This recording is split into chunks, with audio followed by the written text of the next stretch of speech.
Sreenarayana open യൂണിവേഴ്സിറ്റിയിൽ digital global യൂണിവേഴ്സിറ്റിയായി ഉയർത്തും. 12 പഠന കേന്ദ്രങ്ങൾ കൂടി ഈ അധ്യയന വർഷം ആരംഭിക്കും. പദ്ധതികൾ നിർദ്ദേശിക്കുന്ന ബജറ്റ് ഫിനാൻസ് സ്റ്റാൻഡിംഗ് കമ്മിറ്റി ചെയർമാനും സിൻഡിക്കേറ്റ് അംഗവുമായ ബിജു കെ മാത്യു കൊല്ലത്ത് അവതരിപ്പിച്ചു.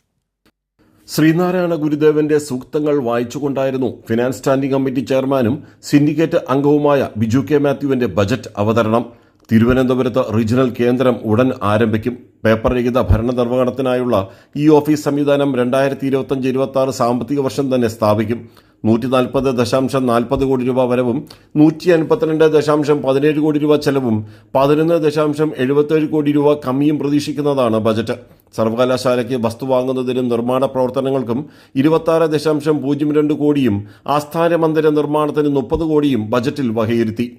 സർവകലാശാലയുടെ ചരിത്രത്തിലെ നാഴികക്കല്ലാവുന്ന ബഡ്ജറ്റാണ്. സർവകലാശാലയ്ക്ക് സ്വന്തമായി ഭൂമി എന്നുള്ളത് വളരെ വർഷങ്ങളായി നമ്മൾ ആഗ്രഹിക്കുന്നതാണ്. കൊല്ലം പട്ടണത്തിന് നടുക്ക് ഭൂമി വാങ്ങുന്നതിന് സർക്കാർ ഫണ്ട് അനുവദിച്ചു. അതിൻ്റെ പ്രവർത്തനം പൂർത്തീകരിക്കപ്പെടുകയാണ്.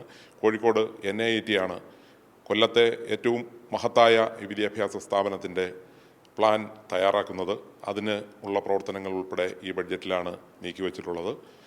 സർവകലാശാലയിലെ ജ്ഞാനസമൂഹത്തെ അന്തർദേശീയ തലത്തിൽ ഉയർത്താൻ വേണ്ടി അന്താരാഷ്ട്ര പ്രഭാഷണ പരമ്പരയ്ക്ക് 25 ലക്ഷം രൂപ മാറ്റിവെച്ചു.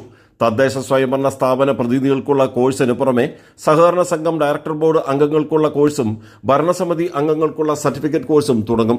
എക്സാം ഓൺ ഡിമാൻഡ് ഈ വർഷം ആരംഭിക്കും. മാലിന്യമുക്തരഹിത ക്യാമ്പസിനായി 15 ലക്ഷം രൂപ മാറ്റിവെച്ചു. പഠന സാമഗ്രികളും പരീക്ഷാ ഉത്തരവ് കടലാസുകളും അച്ചടിക്കുന്നതിന് 3 കോടി ചെലവഴിച്ച് സ്വന്തമായി പ്രസ്താവിക്കുമെന്ന് vice chancellor professor doctor Jagathiraj VP പറഞ്ഞു. ആൾറെഡി നമ്മൾ 29 പ്രോഗ്രാം തുടങ്ങിയിട്ടുണ്ട്. കൂടാതെ നമ്മൾ ഇന്നൊവേറ്റീവ് പ്രോഗ്രാം തുടങ്ങി. ഈ തവണ BA, MBA, MCA തുടങ്ങി. പിന്നെ ഡേറ്റാ സയൻസ് തുടങ്ങിയിട്ടുണ്ട്. പിന്നെ മൾട്ടിമീഡിയ തുടങ്ങുന്നുണ്ട്. അതുപോലെ ഒത്തിരി പ്രോഗ്രാം നമ്മൾ ഈ വർഷം തുടങ്ങുന്നുണ്ട്. അതെല്ലാം നമ്മൾ പഠിക്കുന്ന കുട്ടികൾക്കൊരു ജോലി കിട്ടണം എന്ന രീതിയിൽ ഒട്ടേറെ നൂതന പദ്ധതികൾ ആസൂത്രണം ചെയ്ത് വിജയിച്ച ചാരിതാർത്ഥ്യത്തോടെയാണ് കേരളത്തിലെ ആദ്യത്തെ സ്റ്റേറ്റ് ഓപ്പൺ യൂണിവേഴ്സിറ്റിയായി സംസ്ഥാന സർക്കാർ സ്ഥാപിച്ച ശ്രീനാരായണ ഗുരു ഓപ്പൺ യൂണിവേഴ്സിറ്റിയുടെ പ്രഥമ സിൻഡിക്കേറ്റ് പടിയിറങ്ങുന്നത്. രാജ്കുമാർ, കൈരളി ന്യൂസ്, കൊല്ലം.